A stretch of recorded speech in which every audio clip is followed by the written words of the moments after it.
everyone. Grab your coffee and settle in for this next episode of The Merv and Mindy Show.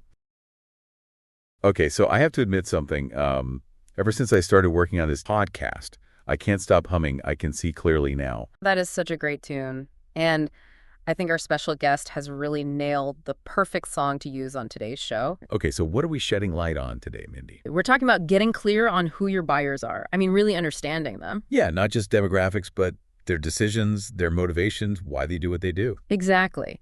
So the whole point of this discussion and what we want to unpack for you today is looking at the benefits of a more modern, holistic way of using buyer personas. So for this topic, we absolutely wanted to talk with the world's leading authority on buyer personas, the one person who quite literally wrote the book on this topic. And lucky for us, that meant going all the way over to New Jersey to meet and interview with, wait for it, Jim Kraus. Jim is the president of the Buyer Persona Institute. And he also co-authored the book Buyer Personas.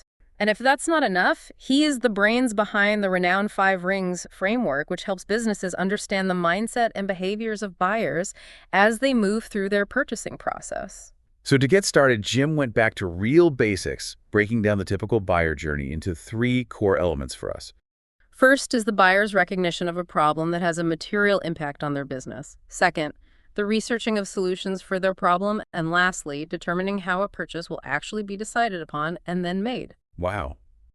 Now, within these 3 basic steps, Jim says you'll find many considerations that buyers make and that marketers and sellers need to be aware of and plan around. And it's the insight you gain from this knowledge that ultimately helps you build your own 5 Rings framework. But more on that later in the show.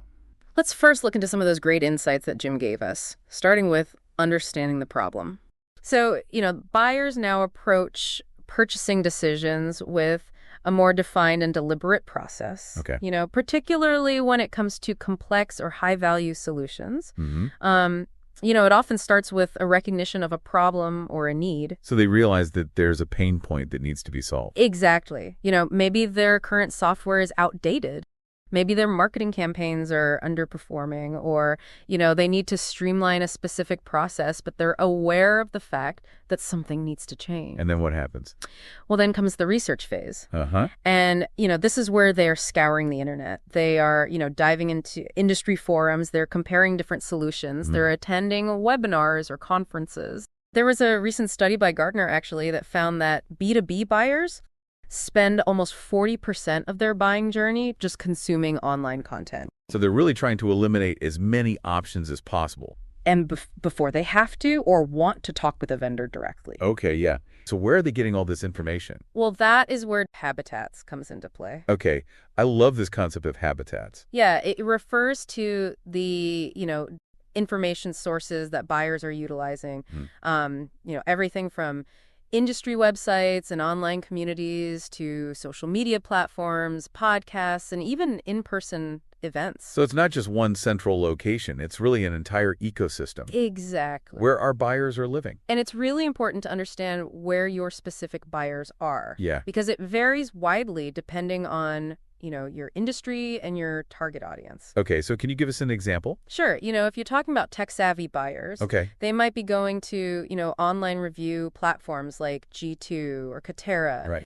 But, if you're targeting executives, they might be, reading the Harvard Business Review or attending exclusive industry summits. So it's not enough to just have a website. No. Or just be on LinkedIn. You really have to understand where those buyers are congregating and tailor your content and your outreach strategies to meet them where they are. Okay, so we've covered the steps that buyers are taking. Yes. And the habitats where they are gathering information. Yes. What is the third element of this new buyer's journey? Well, the third and, arguably the most crucial element is understanding the key influencers involved in the buying process. Okay. Jim emphasizes that buying decisions are rarely made in isolation, especially when it comes to those complex or high-stakes purchases.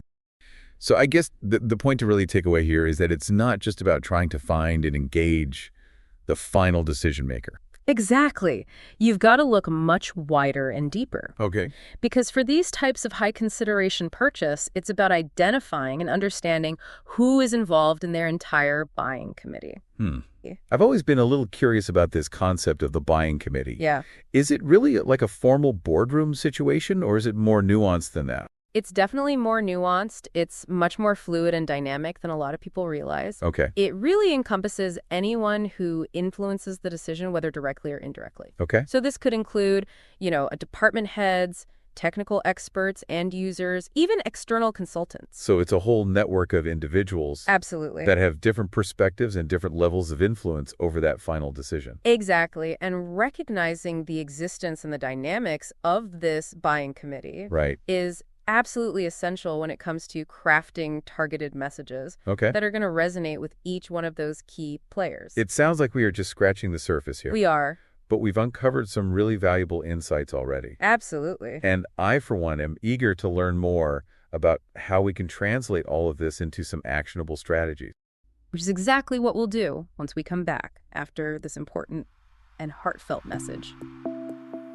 It seems like just yesterday we were talking about how AI was going to change the world, and now it's like, bam, it's everywhere. It's definitely changing the landscape, especially for human-first podcasts like what we try to do. And I think that brings us to something really crucial here, the opportunity to really lean in and support that human element, that human-first content. We absolutely believe in what we're doing here on the Merv and Mindy Show, and guess what? What? There's a really fun and kind of delicious way for you to be a part of it all. Imagine yourself. You're enjoying your morning coffee, right? That perfect little pick-me-up. Well, you can send a little virtual coffee our way through our donation page. Oh, just the thought of it. Imagine us, fueled by your virtual caffeine, chasing new ideas all around the studio. And do you know what I think is really cool about that? It's that it really deepens the connection between our own creative team and all our lovely listeners who make the effort to support us. So there you have it. That was our little behind-the-scenes peek. Sadly, the virtual coffee hasn't actually arrived yet, but the thought is definitely keeping us going. So let's get back to our main topic. Jim has this framework that he calls the 5 rings. It's basically a cheat sheet for understanding your buyer's journey. Right. Can you break that down for us a little bit? Yeah, absolutely. So the 5 rings framework is a really visual way to think about the different stages of a buyer's decision-making process. So you start with understanding their priority initiatives. What are the things that are really top of mind for them? Like what triggers them to even start looking for a solution in the first place? Exactly. What are their pain points? Right. What are the things that are keeping them up at night? Damn. Because it's not just about like pushing your product. No. It's about understanding what's motivating them. Yeah, you've got to meet them where they are Right. and understand what's driving them. So you got to figure that part out. Yeah. Then what? Then you move on to success factors. Okay. So what are the outcomes your buyers are hoping to achieve? Okay. How do they envision success? So it's like showing them the destination before you even start talking about the journey. It's about painting a picture of what's possible and showing them how your product or service can help them get there. Okay, I like that. Yeah. All right, so we've got the problems and we've got the, The aspiration. right? The things they want. Right.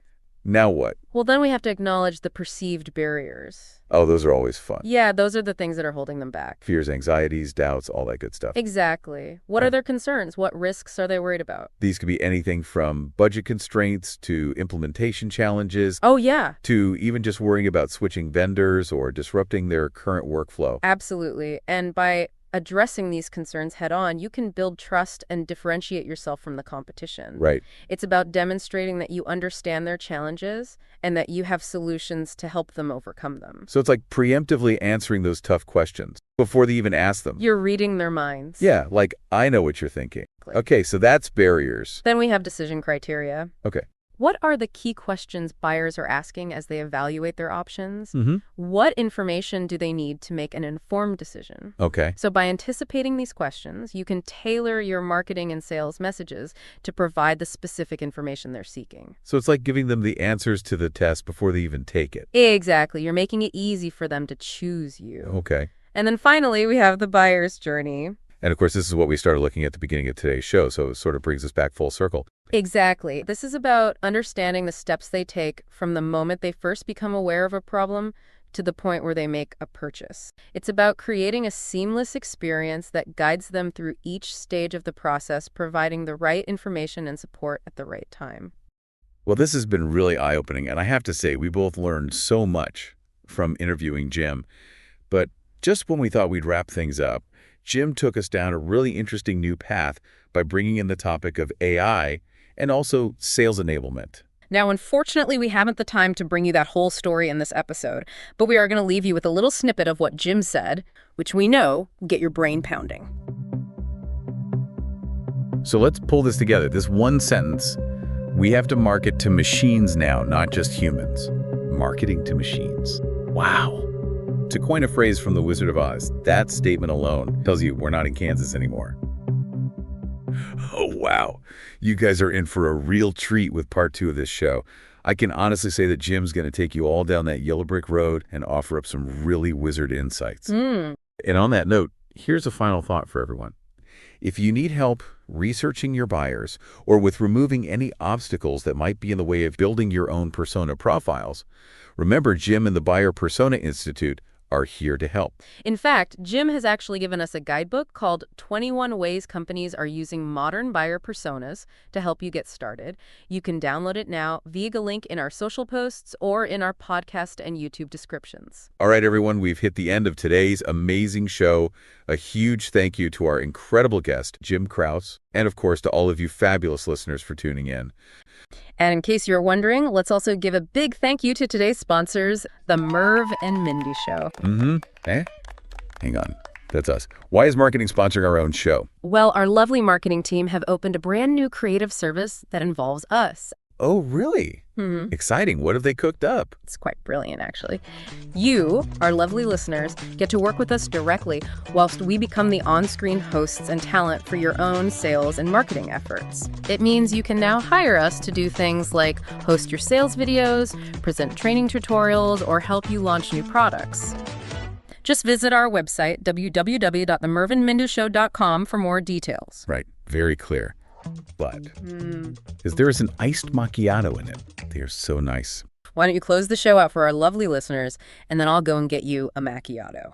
Until next time, keep learning, keep innovating, keep transforming, and if you can, keep donating just a little bit of coffee.